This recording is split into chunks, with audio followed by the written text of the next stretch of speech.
하도록 하겠습니다. 잘 나오셨습니다. 네, 잘 나오셨습니다. 계속해서 우리 야곱의 그런 축복을 말씀을 나누는데요. 루벤과 시므온, 레위에 의해서 오늘 네 번째 아들 유다를 이제 야곱이 축복합니다. 우리 창세기를 통해서 본 유다는 우리가 알다시피 다른 형제들보다 별반 다를 바가 없어요. 루벤이나 시므온과 레위와 별반 다를 바 없습니다. 아니 어찌 보면 도덕적으로 좀 더 연약할 수도 있죠. 창세기 37장을 보면 동생 요셉을 애굽에 팔아 넘기자고 제안한 사람이 바로 유다였습니다. 은 20에 동생을 상인들에게 넘기자라는 그 발상이 바로 유다의 입에서 나왔죠. 또한 창세기 38장을 보면 어떻습니까? 며느리 다말을 창녀로 착각해서 그와 관계를 맺었고 정작 다말이 임신을 하자 어떻습니까? 그를 불태워 죽이라고 명령했다가 자신이 그 맡긴 도장과 지팡이가 증거로 나오자 다시 뜨거워졌던 사람이죠. 이렇게만 놓고 보면 유다도 별반 다를 바 없다라고 생각을 할 거예요. 그의 인생도 아마 그 형들처럼 루벤과 시므온과 레이처럼 그냥 끝날 것이다라고 생각이 들 수도 있습니다. 그런데 유다가 앞에 형들과 좀 다름이 있었어요. 뭐가 다르냐면 그는 자신의 죄악이 폭로되었을 때, 그러니까 다말이 자신의 며느리였음을 알았을 때 수치잖아요. 그럼에도 불구하고 그가 나보다 옳도다라고 인정을 했습니다. 어찌 보면 하나님 앞에서 하나님의 그 일하심과 선하심이 옳다라고 엎드린 것이죠. 그리고 훗날 이제 베냐민이 애굽에 내려가고자 했을 때 어떻게 했습니까? 자신의 목숨을 담보로 내가 베냐민을 대신해서 담보로 잡히겠다 하고 야곱에게 그 확신을 주었죠. 그래서 베냐민이 애굽으로 내려갈 수 있도록 했습니다. 근데 실질적으로 이제 베냐민이 잡혀 노예가 될 상황에 처해졌을 때 유다가 어떻겠습니까? 자신이 베냐민을 대신해서 종이 되겠다라고 나섰습니다. 그러니까 자기 희생의 그런 인물이기도 하죠. 그런 하나님께서는 그런 자격 없는 유다를 되게 기쁘게 생각하셨던 것 같아요. 넘어짐의 아픔을 아는 자를 택하셔서 좀 하나님의 그 구속사의 큰 주인공으로 유다를 세워가는 거죠. 어찌 보면 정말 그 예수님의 그 모습을 아마 유다에게서 보았을 수도 있습니다. 남을 위해서 자신을 헌신하며 희생하고 또한 하나님 앞에 엎드리는 그 모습이 유다에게 있었던 것 같아요. 그래서 유다는 쏟아지는 엄청난 축복을 받습니다. 그리고 예수 그리스도가 유다의 그 가문으로부터 유다의 후손으로부터 나온다는 정말 그 누구도 범접할 수 없는 가장 큰 축복을 유다가 받게 되는 것이죠. 야곱이 유다에게 이렇게 이야기합니다. 우리 8절 말씀으로 한번 읽어보겠습니다. 8절 읽어볼게요. 시작.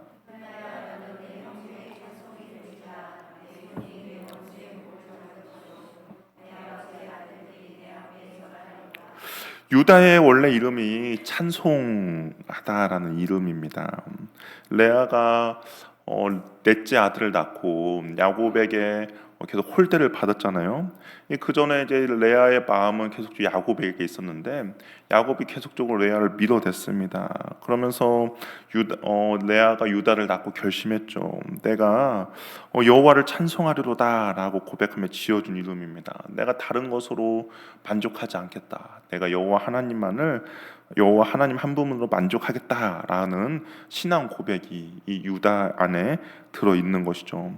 근데 알다시피 유다는 그 자신의 이름대로 살지 못했습니다. 하나님의 이름을 높이기는커녕 형제들 사이에서 부끄러운 사람으로 살았죠. 그런데 이제부터 하나님께서 유다의 인생을 실패와 부끄러움과 수치로 내버려두지 않으신다는 거예요. 그래서 그 이름의 뜻대로 그의 인생을 하나님께서 세워주신다라고 말씀하십니다. 이런 축복이 뜬금없이 주어진 것은 아니에요. 앞에서 언급했던 것처럼 유다는 동생을 위해서 자신을 희생하고 헌신하기로 결정했죠. 자신의 유익이 아니라 동생을 위해서 자신을 기꺼이 내어놓기로 했습니다. 이 가만히 보니까 하나님의 축복이 그냥 누군가에게 아무에게나 내어 주는 것이 아니라 언제나 회개와 변화의 열매 위에 하나님의 축복이 임한다고 우리가 임하는 것을 보게 됩니다. 실패의 자리에서 하나님의 선하심을 인정하는 것이죠. 그리고 자신의 희생을 통해서 다른 사람을 살리고자 할 때 하나님이 유다를 높여 주십니다.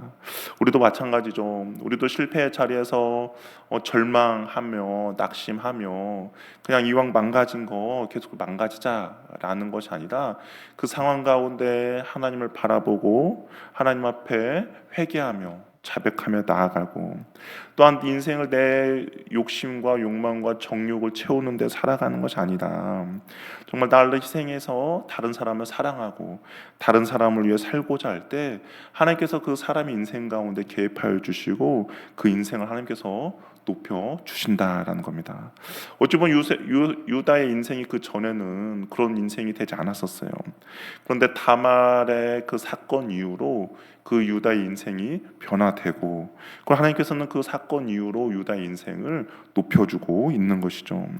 이어서 이렇게 이야기합니다. 네 손이 네 원수의 목을 잡을 것이다 라고 이야기합니다.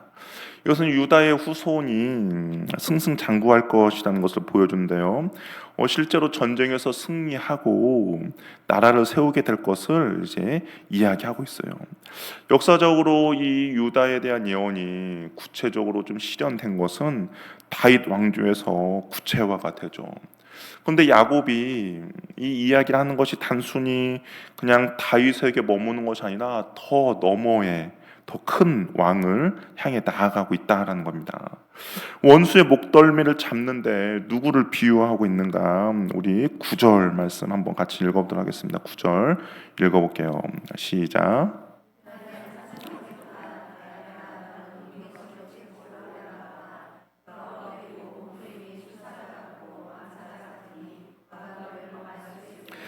유다를 이제 누구의 비유를 하냐면 사자에 비유를 합니다. 어린 사자 새끼로 시작하여서 어떻게 되냐? 먹이를 찢고 언덕을 오르는 숫사자로, 그리고 새끼를 지키기 위해 무섭게 움츠리고 있는 암사자의 모습으로 점진적으로 묘사가 되고 있어요. 이 이미지는 유다의 권세가 시간이 지날수록 더욱더 성숙하고 완숙해질 것을 보여줍니다. 움킨 것을 찢고 올라갔다는 것은 사냥에 성공해서 유유히 자신의 보금자리로 돌아오는 사제의 모습이죠. 그리고 엎드리고 움크림은 두려움의 자세가 아니라 아무도 감히 건들 수 없는 사제의 여유로운 모습입니다. 누가 그를 범할 수 있으리라라는 반문은 이 사자를 어느 누구도 해치지 못하고 깨울 데가 없다라는 절대적인 권력을 보여주고 있는 것이죠. 이 사자의 환상은 다윗 시대에 멈추지 않죠.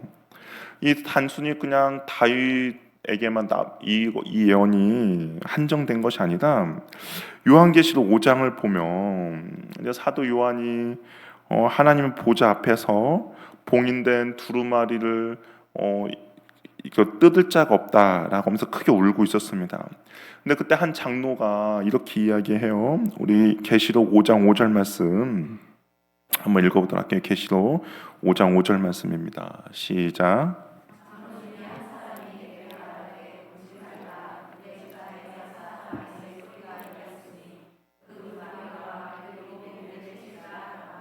이게 뭐라고 합니까? 유다 지파의 사자 다윗의 뿌리가 이겼다라고 이야기합니다. 결국에는 예수님을 가리키고 있는 것이죠. 창세기 49장의 9절의 사자가 마침내 요한계시록에서 어린 양이신 예수 그리스도를 이제 보여주고 있습니다. 예수님의 죄와 사망이라는 우리의 영혼의 원수들의 목덜미를 십자가에서 완전히 찢으셨죠. 원수 마귀를 굴복시키고 우리에게 완전한 승리를 안겨 주셨습니다. 그리고 그 사자와 같은 위엄으로 우리를 지켜주시고 보호해 주시는 것이죠. 근데 여기서 좀 더 흥미로운 것은 우리가 이제 5절이었는데 6절을 보면 요한이 사자의 소리를 듣고 이제 뒤돌아 봤을 때, 근데 요한의 눈에 비친 것은 어떤 거였냐면 일찍이 죽임을 당한 어린 양이었다라고 계시록 5장 6절에 이야기하고 있어요. 이게 사자의 권세는 결국 무엇입니까? 어린 양의 희생을 통해서 이루어진 것을 보여주고 있죠. 이것이 유다 지파의 사자 대신 그리스도의 다스림의 방식임을 우리는 보게 됩니다. 무슨 말이냐면 세상의 왕들, 세상의 왕은 어떻습니까? 힘으로 다스리죠. 힘으로 굴복시키고 힘으로 정복시킵니다. 근데 유다의 사자이신 예수님은 찢기심으로 자신을 내어주심으로 다스린다는 거예요. 원수에게는 죄악을 찢으셨습니다. 그러나 그분의 백성에게는 한없이 선하시고 자기 생명을 내어주시까지 사랑하시는 분으로 묘사되는 거죠. 그러니까 예수님의 모습이 성경에서는 사자처럼 원수로 짓밟고 찢어버리는 그런 강함의 상징이 있다면, 또 한편으로는 어린 양처럼 자신을 희생하며 헌신하며 자신을 내어주는 그 모습이 있다라는 것이죠. 이러한 이미지를 우리 나니아 연대기 혹시 보셨습니까? 책은 아마 안 읽으셨고 영화 보셨나요? 나니아 연대기 안 보셨나요? 예, 우리는 오직 말씀 뭐 다른 거 뭐 전혀 안 봐요. 나니아 연대기라는 영화도 있고 책도 있어요. 거기 보면 이제 거기에 사자가 등장해요. 그러니까 C.S. 루이스라는 사람이 그런 예수님의 이런 복음을 좀 더 아이들에게 친근하게 좀 가르쳐 주고자 영화로 만들었거든요. 근데 거기에 사자 아슬란이 등장합니다. 근데 아슬란이 그 지역을 다스리는 정말 위험 있는 왕이에요. 근데 동시에 또 어떻게 나오냐면 그 어린 소녀를 대신해서 자신이 스스로 식탁 위에서 올라가 죽음을 맞이한 인물로 그려집니다. 그러니까 C.S. 루이스가 그 예수님의 모습을 그렇게 이제 거기 소설책에 그렇게 묘사를 한 것이죠. 그래서 루이스는 이 이야기를 통해 참된 왕이란 굴림이 아니라 자기를 내어주는 사랑임을 보여준 거죠. 이 사자가 그렇지 않습니까? 적에게는 어떻습니까? 한없이 강하죠. 어느 누구도 자신의 영역을 침범하지 못하도록 있습니다. 그러나 어떻습니까? 자기의 자녀들, 자신의 그 무리 안에서는 한없이 사랑스러운 모습으로 보여주는 겁니다. 근데 야곱이 유다의 사자로 온 예수님을 그렇게 이야기를 하고 있는 거예요. 이제 야곱의 예언은 성경 전체를 이제 관통한 위대한 메시아 예언 중에 하나로 이제 나아갑니다. 우리 10절 말씀 한번 읽어보도록 할게요. 10절 읽어보겠습니다. 시작.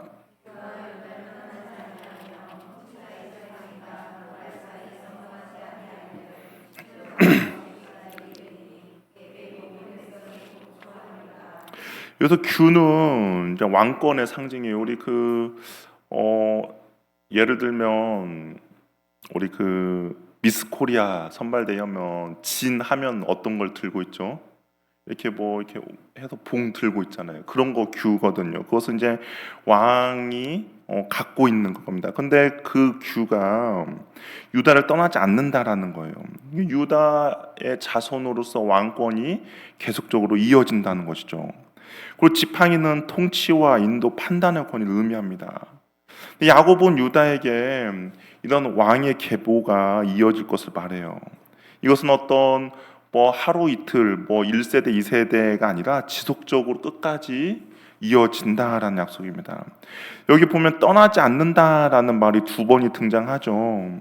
유다를 떠나지 아니하며 통치자의 지팡이가 그 발사에 떠나지 않는다라고 말합니다. 이것은 어떤 거예요? 절대로 떠나지 않을 것이다 라는 거예요. 근데 언제까지 떠나지 않느냐? 실로가 오시기까지 떠나지 않는다라는 겁니다. 그러니까 어떤 궁극적인 대상이 있다라는 거예요. 그 궁극적인 대상이 있을 때까지 유다의 그 귀와 지팡이는 계속적으로 왕권을 이어갈 것이다라고 이야기합니다. 이 실로라는 것은 평강을 주는 자, 중재자라는 의미로 샬롬과 같은 그런 뜻이거든요. 이게 평강을 주는 왕이 올 때까지 이어진다는 겁니다. 우리 평강의 왕이 누구입니까? 예수님이죠. 유다 지파에서 왕이 일어날 뿐만 아니라 유다 지파에서 진정한 왕이 나올 때까지 그 왕위가 계속적으로 끊어지지 않고 이어진다라고 이야기합니다. 근데 그 왕은 누구냐? 평강의 왕이신 예수 그리스도까지 그것이 이어질 것이라고 이야기하는 것이죠. 이 예언의 말씀은 다윗 때 다시 한번 하나님께서 확인시켜 줬어요. 우리 사무엘하 7장 16절 말씀 한번 볼까요?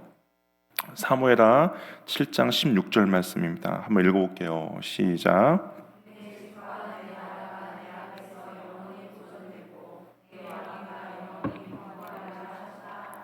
다윗이 하나님께 내가 하나님을 위해서 성전을 좀 지어주고 싶습니다라고 하고 나서 하나님께서 그걸 너무나 기쁘게 여기셨어요. 그래서 다시 한번 다윗에게 이런 약속을 해주십니다. 앞에서 약속되었지만 다시 한번 확인시켜 주죠. 네 집과 네 나라가 내 앞에서 영원히 보존되고 네 왕위가 영원히 견고하리라라고 이야기합니다. 그럼에도 어떻습니까? 이 약속이 무너진 것처럼 보였죠. 우리가 구약 성경을 읽어보면 어때요? 다윗의 왕조가 어떻게 계속 이어졌습니까? 우리가 눈으로 볼 때는 무너진 것처럼 보였죠. 바벨론에 의해서 예루살렘이 멸망됩니다. 예루살렘 성전이 초토화되었어요. 유다 왕조가 끊어진 것처럼 보였습니다. 그런데 성경을 또 가만히 읽다 보면 하나님께서 곳곳에 하나님의 약속이 무너지지 않고 계속 이어지고 있다는 것을 성경 곳곳에서 이야기하고 있습니다. 우리 예레미야 마지막 장 한번 볼까요? 우리 한번 성경을 찾아볼게요. 예레미야 52장 우리 한번 읽어보도록 하겠습니다. 이제 이스라엘 백성들이 포로로 다 끌려갑니다. 희망도 없어요. 예루살렘 성전도 무너졌습니다. 그리고 모든 왕들이 다 이제 포로로 끌려가서 더 이상 예루살렘에 희망이 없는 그런 상황이에요. 그런데 어떻습니까? 우리 31절, 2절, 3절, 4절 그럼 같이 한번 한 목소리 한번 읽어보도록 하겠습니다. 31절부터 34절 읽어볼게요. 시작. 유다 왕 여호야긴이 사로잡혀간 지 37년 곧 바벨론의 에월무로닥 왕의 즉위 원년 10주째 달 25째 날 그가 유다의 여호야긴 왕의 머리를 들어 주었고 감옥에서 풀어 주었더라. 그에게 친절하게 말하고 그의 자리를 그와 함께 바벨론 왕도의 자리보다 높이고 그 죄수의 오복을 갈아입혔고 그의 평생 동안 항상 왕의 앞에서 먹게 하였으며 그가 날마다 쓸 것을 바벨론 왕에게 받는 정량이 있었고 그가 죽는까지 종신토록 받았더라. 어떻습니까? 예레미야 이 전까지는 이스라엘이 멸망했어요. 예루살렘 성전이 폐허가 됐습니다. 그러면 이제 그것으로 끝나야 하는데 하나님께서 그렇게 끝나지 않아요. 이 앞에서 약속하신 그 하나님의 약속이 여전히 이어지고 있다라는 것을 심어놨죠. 우리 한번 열왕기하도 볼까요? 열왕기하 우리 25장도 한번 보겠습니다. 열왕기하도 보면 멸망의 이야기거든요. 북이스라엘도 망했습니다. 남유다도 망해가요. 그런데 이 망하고 있는 상황 가운데 또 어떻게 기록되어 있느냐? 우리 25장 27절, 28절, 29절, 30절 말씀 우리 한번 같이 또 읽어보도록 하겠습니다. 한번 읽어볼게요. 시작. 유다의 왕 여호야긴이 사로잡혀간 지 37년 곧 바벨론 왕 에월모로닥이 즉위한 원년 12월 그달 27일에 유다의 왕 여호야긴을 옥에서 내놓아 그 머리를 들게 하고 그에게 좋게 말하고 그의 지위를 바벨론에 그와 함께 있는 모든 왕의 지위보다 높이고 그 죄수의 의복을 벗게 하고 그의 일평생에 항상 왕의 앞에서 양식을 먹게 하였고 그가 쓸 것을 날마다 왕에게 받은 양이 있어서 종신토록 끊이지 아니하였더라. 어떻습니까? 하나님이 이 약속이 반드시 이루어지고 있다라는 그 사인들을 곳곳에 남겨두었죠. 이제 암흑기에 400년의 시간이 흘렀습니다. 정말 이제 하나님의 약속이 무너졌나 없어졌나 생각이 들었을 때 마침내 실로가 베들레헴 말구유에서 오셨죠. 유다에서 시작된 이 약속이 다윗을 통해서 그리고 예수 그리스도까지 성취가 된 것입니다. 우리가 주목할 것은 이 기다림의 시간을 우리가 한번 생각해 봤으면 좋겠어요. 야곱이 이 예언을 남긴 때로부터 다윗에게 하나님께서 다시 한번 왕위가 오르기까지 몇 년의 시간이 흘러 600년의 시간이 흘렀습니다. 하나님께서 야곱을 통해서 유다에게 너의 귀가 영원할 것이고 지팡이가 영원히 있을 것이다 라고 말하고 나서 600년이 흘러서 다윗의 세월이 있었습니다. 그 다윗에게서 그리스도까지 몇 년이냐? 1000년 가까운 세월이 흘렀어요.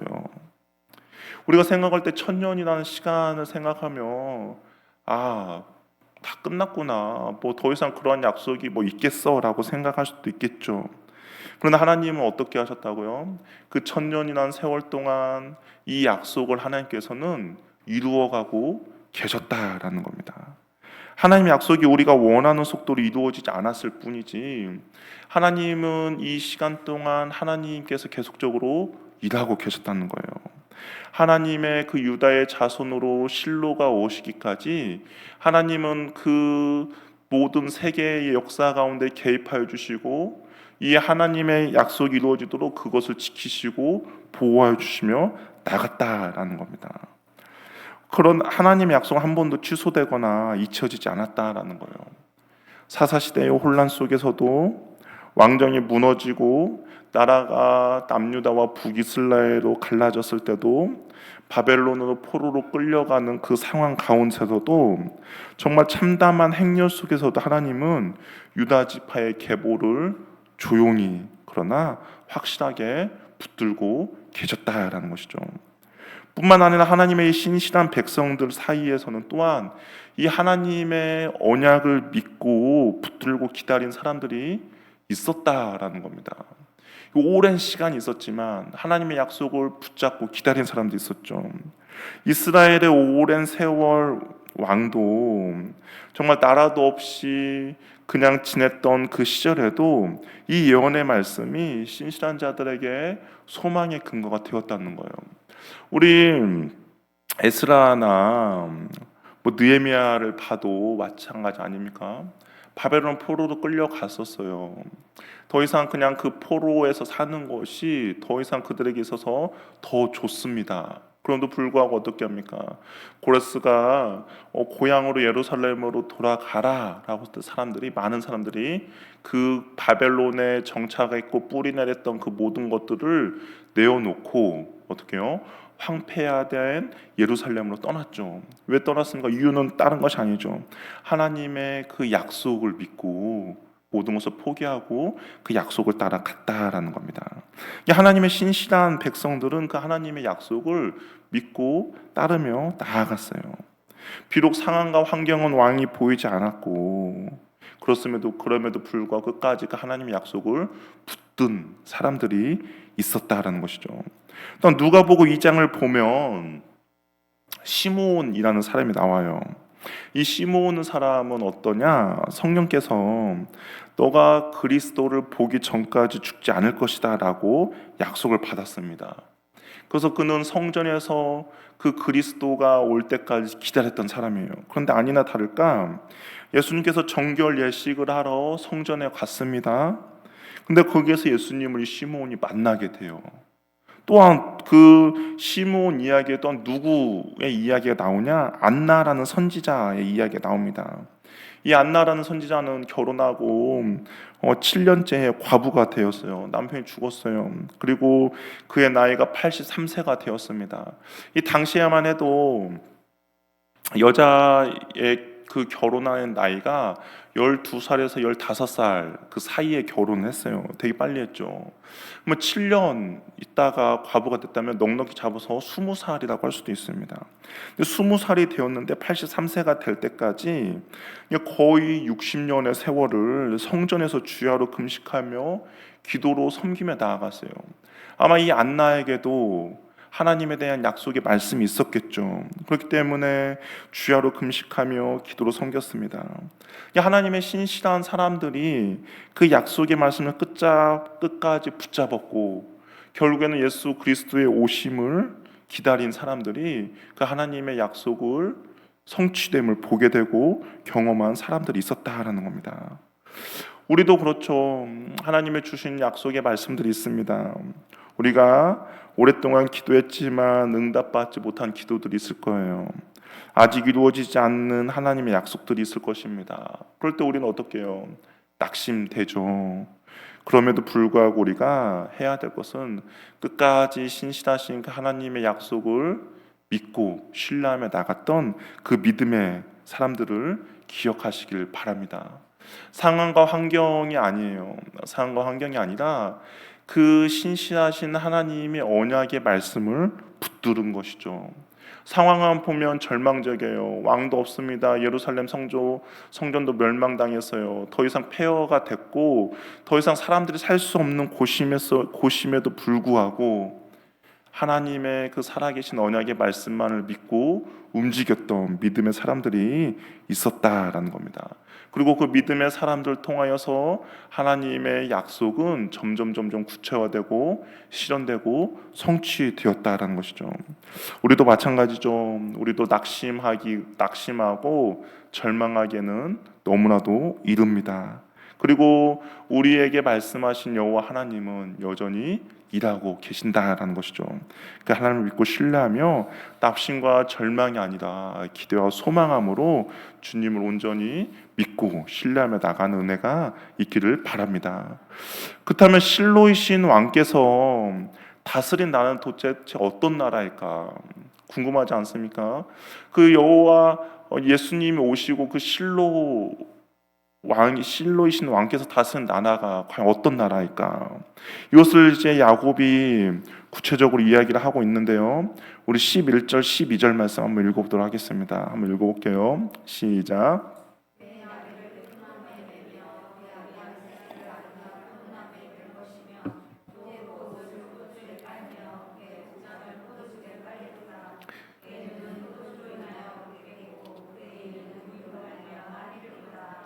그러면 머릿속으로 이것을 한번 그려보시기 바래요.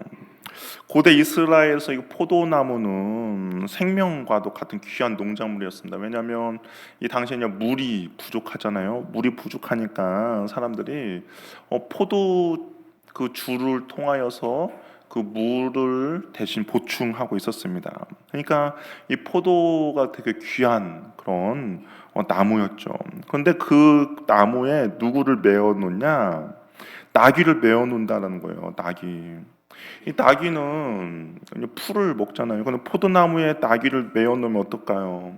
나귀가 포도 열매도 따먹고 그리고 어린 가지를 뜯어 먹겠죠. 그러니까 당시의 사람들은 나귀를 포도나무에 전혀 메어 놓지 않습니다. 또한 이게 나귀가 포도나무에 메어 놓으면 나귀가 힘이 있는 동물이거든요. 그러니까 나귀가 이 천방지축 날뛰면 포도나무가 상하게 돼요. 그래서 사람들은 절대로 나귀를 포도나무에 메어 놓지 않습니다. 그런데 뭐라고 이야기하냐? 메어 놓는다는 거예요. 나귀를 포도나무에 메어 놓는다라는 것은 어떤 의미가 있을까요? 어떤 의미가 있을까요? 여러분이 만약에 나귀 주인이에요. 나귀 주인인데 포도나무에 이렇게 나귀를 메어 놓는다라면 여러분 어떤 의미로 이렇게 메어 놓겠습니까? 뭐 그냥 생각하면 메어 놓는다는 것은 한편으로 그렇겠죠. 나귀가 포도를 상하게 할 것을 걱정하지 않는다라는 거겠죠. 그것은 무슨 의미예요? 포도가 지천에 깔려 있다는 거죠. 나귀가 아무리 발광을 하고 나무 그 포도를 뜯어 먹어도 걱정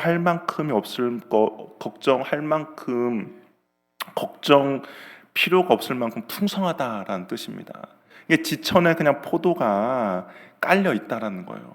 나귀가 그 열매를 따 먹든 나무를 해치게 상하게 하든 상관이 없을 정도로 포도나무가 지천에 널려 있고 열매가 넘쳐나는 그런 풍요로움을 이야기를 하고 있습니다. 더 놀라운 것은 어때요? 그 포도주로 무엇이에요? 빨래를 합니다. 포도주로 빨래를 한다는 만큼 어떨까요? 그만큼 넘쳐나는 것이죠. 물이 부족한 중동 지방에서 옷을 빤다는 것도 쉽지 않아요. 그럼에도 불구하고 물이 아니라 극상품 포도주로 옷을 빤다라는 겁니다. 이는 상상할 수 없는 정말 풍요로움이죠. 결국 실로의 왕이신 예수님께서 다스리시는 나라가 바로 이렇다라는 거예요. 결코 부족함이 없다라는 겁니다. 눈이 포도주로 붉고 이가 우유로 희다라는 것은 생명과 기쁨이 있다는 거예요. 그러니까 영적인 만족함이 절정에 이른 상태를 보여줍니다. 우리가 뭐 문자 하나하나 해석하지 않아도 핵심은 메시아 왕국은 결핍의 왕국이 아니라 넘침의 왕국, 풍성함의 왕국, 기쁨의 왕국이라는 것을 말해줍니다. 주님이 다스리는 곳에는 생명이 있고 기쁨 그리고 영적 만족함이 절정에 달하는 상태이다라는 것을 보여주고 있는 것이죠. 이것이 바로 십자가의 은혜로 우리가 누리게 되는 복음의 풍성함이라는 것이죠. 우리는 가끔 하나님을 인색한 분으로 오해할 때가 있어요. 그렇지 않습니까? 그럼 어떤 하나님 생각할 때 하나님 좀 나한테 좀 인색해라고 생각하는 분 있습니다. 저도 그랬어요. 저도 하나님 되게 인색하다. 심지어 어떤 분은 하나님에 대해서 뭐 우스갯소리로 스크루지 영감 같다라고 이야기하는 분도 들은 적이 있습니다. 짜다라는 거죠. 뭔가 이렇게 한번 해주면 좀 그냥 풍성하게 해주면 되는데 찔끔찔끔 주면서 와 하나님 진짜 인색하다라고 생각이 들 때도 있죠. 나의 작은 실수 하나도 용서하지 않으시고 축복도 찔끔찔끔 나누어주는 분으로 생각을 할 때도 있습니다. 그러나 유다의 후손으로 오신 예수 그리스도께서는 그 십자가에 흘리신 보혈의 그 복음은 우리의 영혼의 모든 더러운 것을 빨아서 희게 남을 만큼 측량할 수 없는 풍성한 분이다라는 것이죠. 우리 빌립보서 4장 19절 말씀을 한번 읽어볼까요? 빌립보서 4장 19절 말씀입니다. 시작.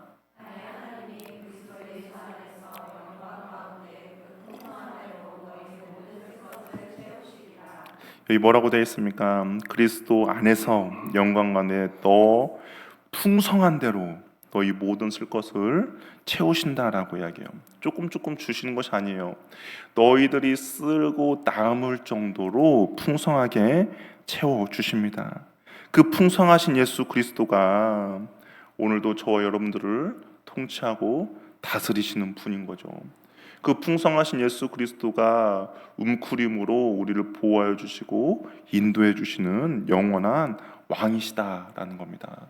그 왕이 지금도 저와 여러분들을 통치하여 주시고 다스려 주시고 또한 그 구원의 기쁨을 주시고 그리고 우리들에게 생명과 그리고 그런 영적인 만족함을 주시는 분이다라는 것을 꼭 기억하시길 바랍니다.